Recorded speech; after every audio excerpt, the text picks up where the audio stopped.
کیا ماؤں نے لال جانے تھے، کیا دھرتی نے انسان دیکھے تھے، آج تک دنیا میں ایسا بادشاہ نہ دوبارہ آیا ہے اور نہ آئے گا جو 22 لاکھ مربع میل پر حکومت کر کے مسجد میں جھاڑو دے رہا ہو، جو 22 لاکھ مربع میل پر حکومت کر کے پانی کی مشک کندھوں پر اٹھا کر بیوہ عورتوں کے گھر پانی بھرنے جا رہا ہو، 22 لاکھ مربع میل پر حکومت کر کے اونٹ چراتا ہو۔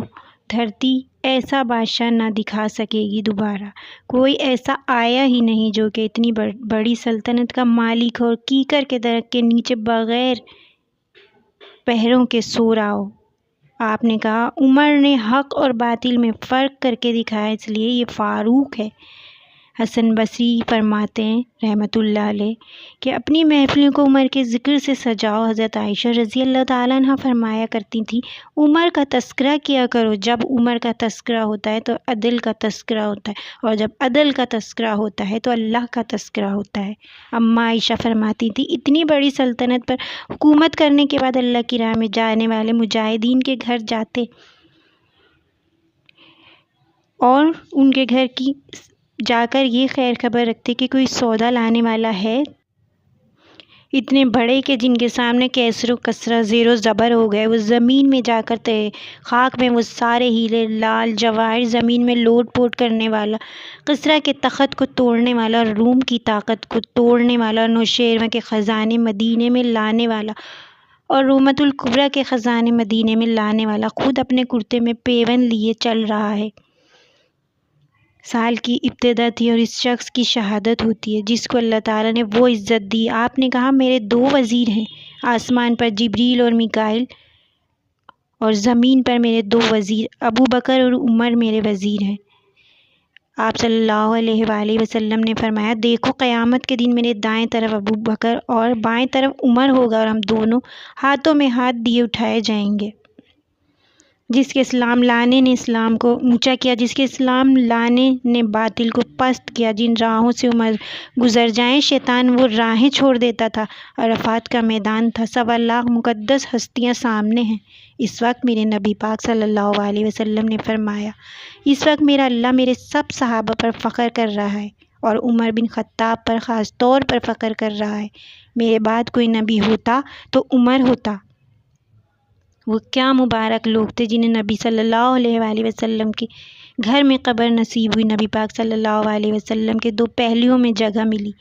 وہ کیسی عظیم ہستیاں ہیں۔ مدینے میں بیٹھ کر آپ رو رہے تھے، کسی نے فرمایا امیر المومنین آپ کیوں رو رہے ہیں؟ آپ نے فرمایا فرات کے کنارے کتا پیاسا مر گیا تو پوچھ عمر سے ہوگی۔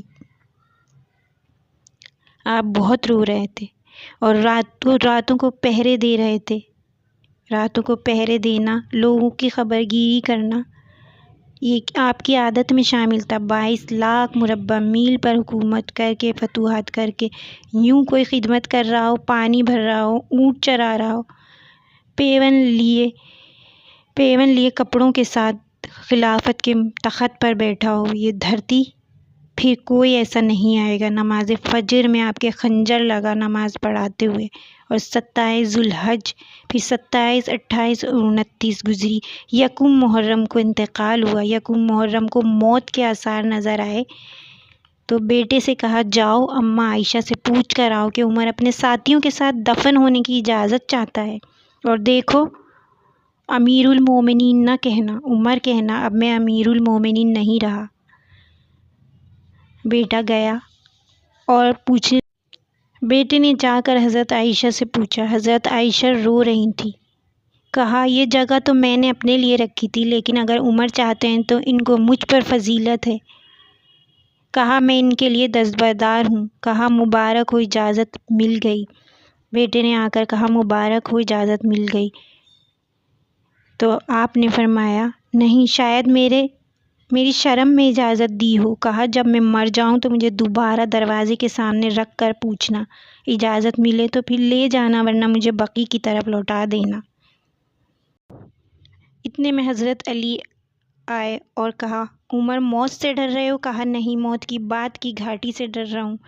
کہا عمر ڈرو نہیں، میں نے ان کانوں سے سنا ہے، اور اتنی دفعہ سنا ہے، نبی پاک صلی اللہ علیہ وسلم فرمایا کرتے تھے عمر اور ابو بکر جنت کے بڑے سرداروں میں ہوں گے۔ کہا تو گواہی دیتا ہے؟ کہا میں گواہی دوں گا، میرا بیٹا بھی گواہی دے گا۔ حضرت امام حسین اس وقت ساتھ تھے۔ جن کو ان کا رسول رضا کے پروانے دے رہا ہو، جن کو اللہ رضا کے پروانے دے رہا ہو، جن کو وزارت کا شرف مل چکا ہو، نبی کے پہلو میں قبر، جن کے قبر کا اعلان ہو چکا ہے، وہ کیا کہہ رہا ہے؟ اپنے بیٹے سے کہا میرا سر زمین پر ڈال دے۔ ان کی گود میں سر تھا۔ عبداللہ بن عمر آپ کے بیٹے گود میں سر رکھے ہوئے بیٹھے ہوئے تھے۔ فرمایا میرا سر زمین پر ڈال دے۔ انہوں نے ہٹا کر پنڈلی پر سر رکھ دیا۔ کہا کیا کہہ رہا ہوں میں سنا نہیں، میرا سر زمین پر ڈال دو۔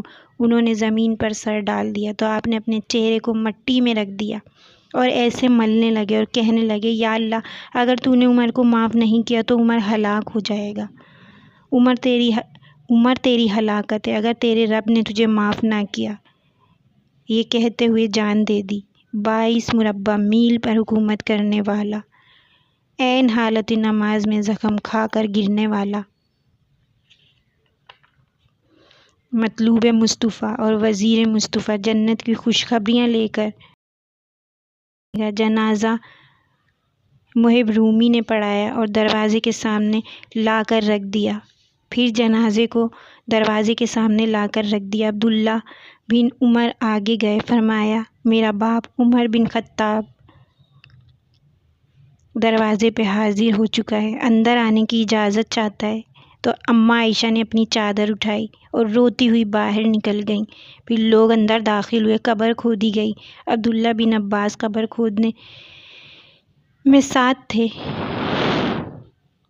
کہنے لگے کہ میرے کندھے پر کسی نے ہاتھ رکھا۔ میں نے مڑ کر دیکھا تو حضرت علی کھڑے ہوئے تھے رضی اللہ تعالیٰ عنہ اور رو رہے تھے اور کہا مجھے پتہ تھا تو یہیں آئے گا۔ ایک دفعہ نہیں کئی دفعہ میں نے یہ سنا ہے کہ اللہ کے نبی نے اس بات کی تکرار کی کہ ابو بکر اور عمر میرے ساتھ ہوں گے، تو غفلت